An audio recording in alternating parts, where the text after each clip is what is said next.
Эми бул сабакта мына материалдарды бергенди үйрөнөбүз. Кандай материал? Мына алып келген 3D объектибизди сыртына кандай материалдарды бергенди үйрөнөбүз. Мындай алып келебиз. Мисалы мына крышадан баштай турган болсок, крышаны басабыз. Крышаны басканда мындай нелер чыгат.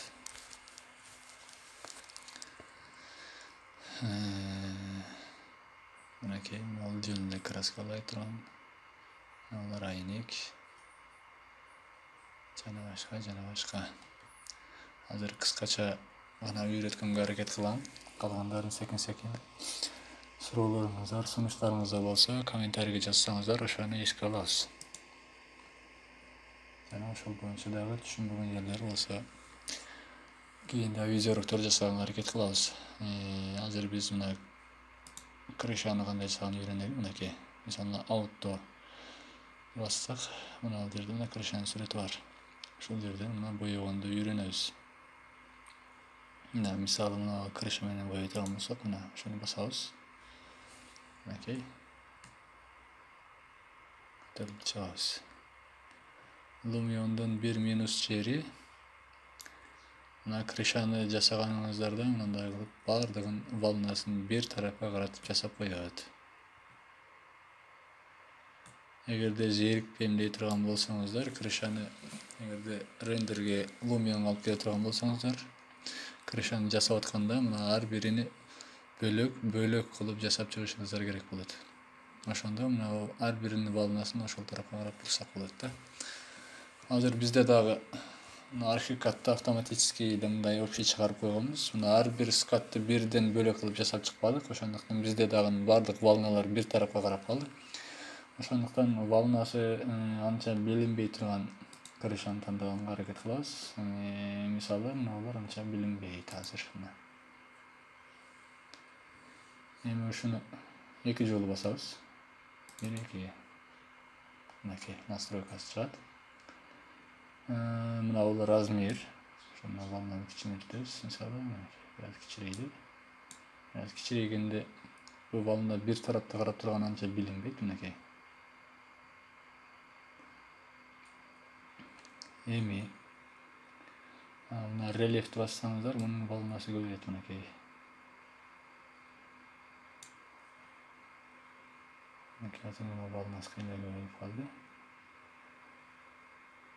Мына билинип турат. Эгерде рельефти жокко чыгара турган болсоңуздар, мына тегиз болуп калат. Мына шиперибиздин волнасы билинбей калат. Ошондуктан шиперга рельефти толук бергенге аракет кылабыз. Мынакей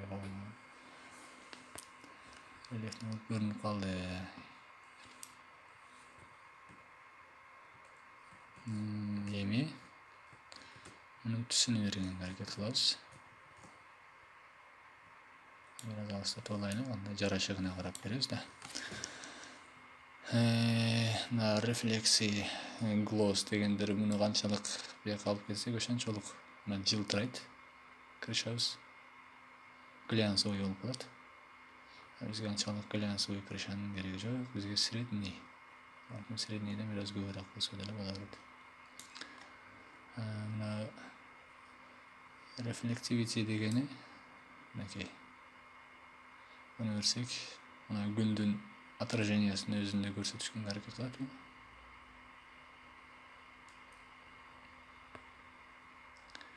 Бул средний боюнча кала берсин. Мына colorization дегенди бассак, мынакей, муну көбөйтсөк, бизде мына бул азыр ак түстө тургандыктан, мына канчалык көбөйтсөк, мына бул жерде кайсыл түстө турса, биздин мына стрелкабыз, ошол түс мына көбөйө берет. Мынакей азыр ак түстө тургандыктан, муну канчалык көбөйтсөк, агары берет. Мынакей аппак. Биз муну среднийге келтирип алайлы дагы. Мына бул жерден эми өзүбүз каалаган түстү тандайбыз. Палитрадан. Мисалы, мен мына бул жердеги жашыл түстү тандагым келип атат. Мынакей бастым, жашыл.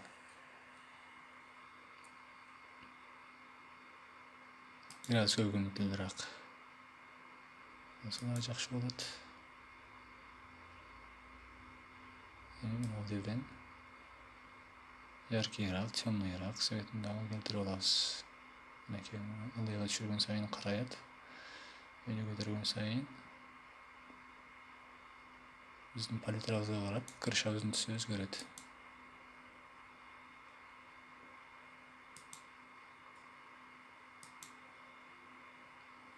Мынакей мага ушинтип чакты.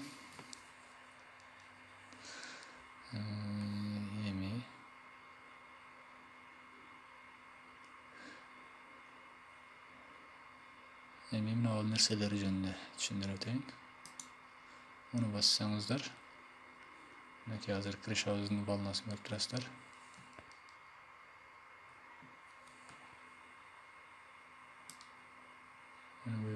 Направлениясы бурулат.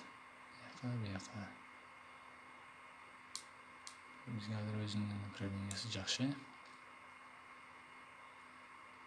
Же болбосо бираз буруп койсок дагы болот негизги тарабын.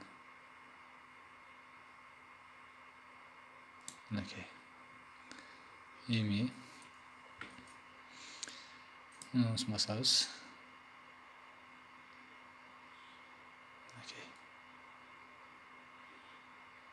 Чындыкка жакындашып атат барган сайын жалтырап, көндүн нуруна чагылышып.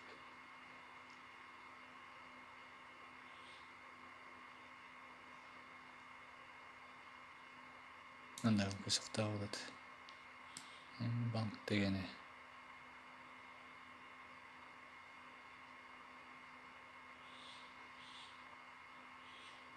Буларын мен көп деле колдонбойм. Бир сере көрсөтпөй атам. Мына буларына деле көп деле тийишпейм. Буларын эмне экенин азырча өзүм деле жакшы билбейм. Мынакей ушундай этиле берсин. Мыналар мисалы бул жанагы айнектерди күндү караңгылаштырганда, мисалы айнектерге иштетсе жакшы болот. Азыр настройкабыз жоголуп кетти.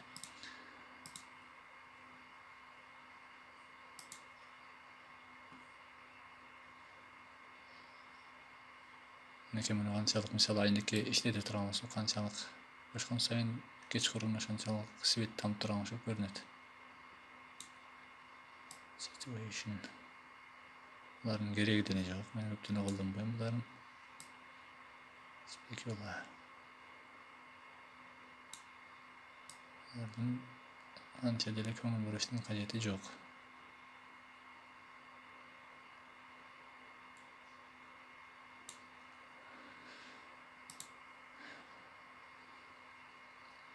Материалдар, буларга деле көңүл бурбайбыз.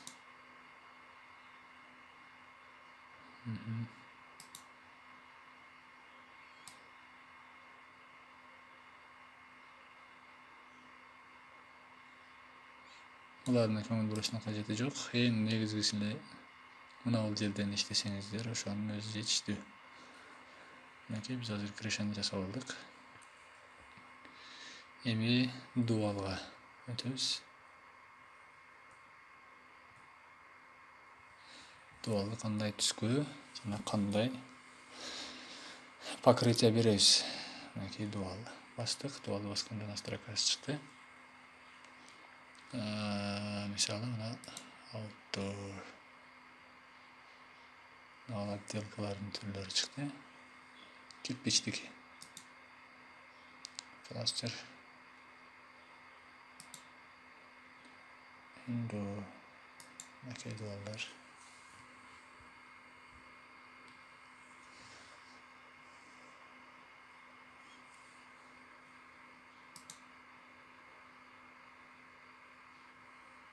Мисалы мына Меркурий. Мынакей. Бер койсок. Бер көрөбүз. Мынакей. Булардын эч бири жаккан жок.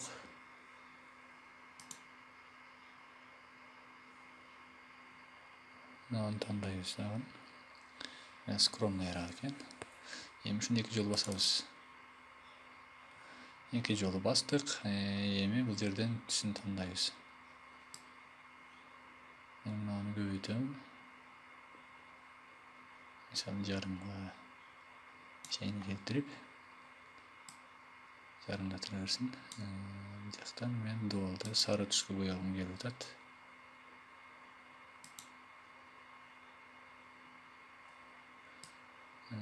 Серый менен аралашат. Ошон үчүн сарыга көбөйүш үчүн мына сары жака краскага көбүрөөк басым жасайбыз.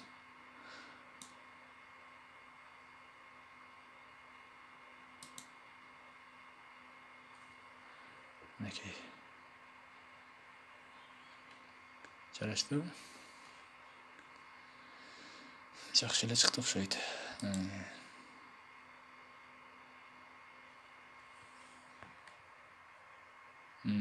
Ошо өзүлүп кеткендигине байланыштуу ар кандай түскө өтүп кетти. Мынакей.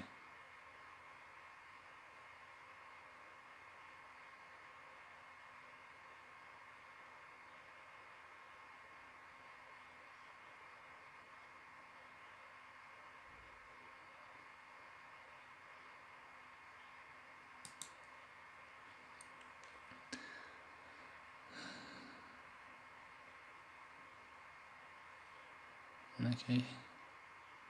Дуалыбызды дагы боеп алдык. Эми дагы бир айта турган нерсе, мына бул жерден башка бир отделканы алып киргиңиздер келсе, мынаны басасыздар, же болбосо мынаны бассаңыздар дагы болот. Мисалы мынаны 2 жолу басабыз.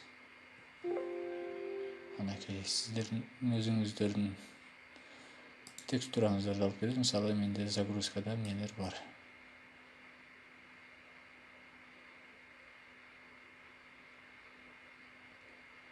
Мисалы кирпич бар экен. Кирпичти коюп көрөбүз. Открыть. Окей. Мынакей. Кирпич болуп калды. Мына бул түстү азайтсак, кирпичтин өзүнүн түсүнө келет.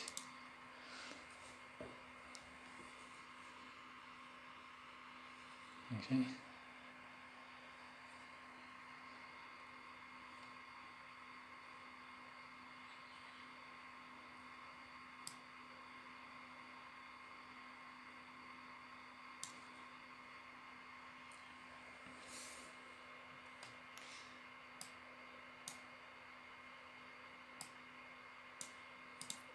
Өчүрүп салабыз.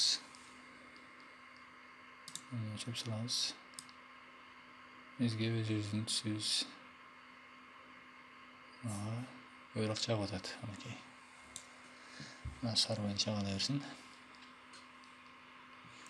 Эми мына айнектерди боейбуз. Айнектерди басабыз. Настройкасы чыкты. Auto. Мынакей. Glass деген айнек. Муну басабыз. Мына айнектердин ар кандай каталогу чыкты.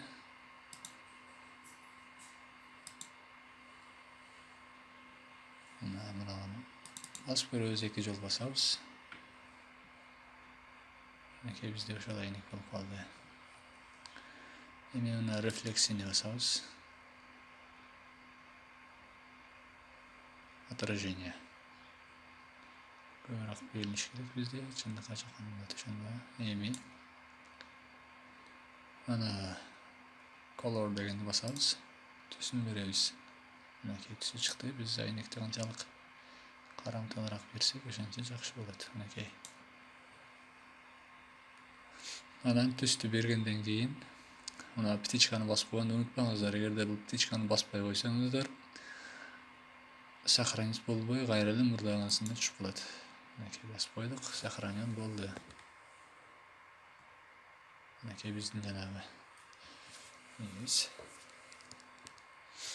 Эми бул үйдүн мына жыгачтарыны беребиз. Мына айнек эшиктеринин текстурасын беребиз. Мына айнек эшиктерди бастык. Эми auto indoor. Мынакей жыгач басабыз. Мен буга мисалы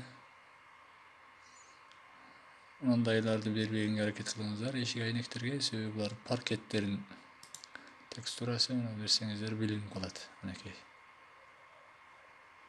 Мындай бир тонда буларды бергенге аракет кылыңыздар. Мынакей. Мындагы ошо 2 жолу бассак, настройкасы чыгат. Глянц коюп койсок болот. Чылтыратып. Бизге бул өзүнүн среднийде абалда турганы жакшы. Птичканы басабыз. Эми мына лестницалар. Айнектердин четтери булар ак боюнча кала берсин. Анан дагы бир эстете турган нерсе.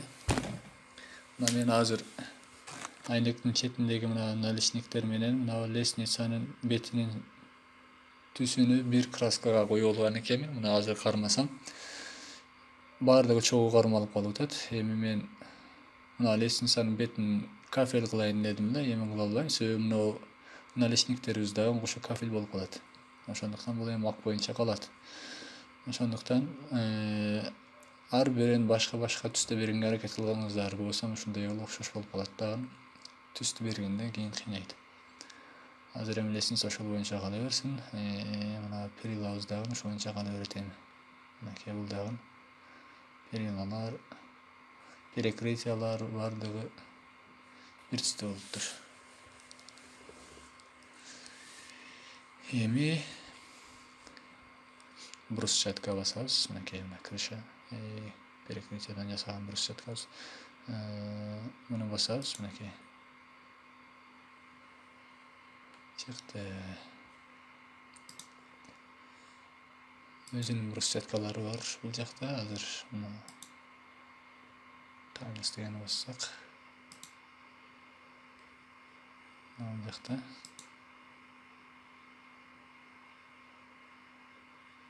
Мындай природныйлар бар. Таштан төшөлгөн.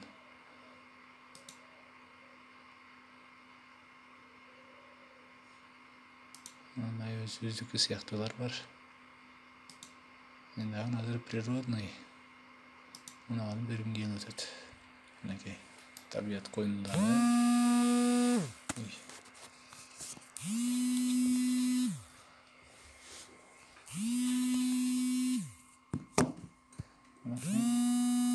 Птичканы басабыз. Цокольду коебуз. Цокольго.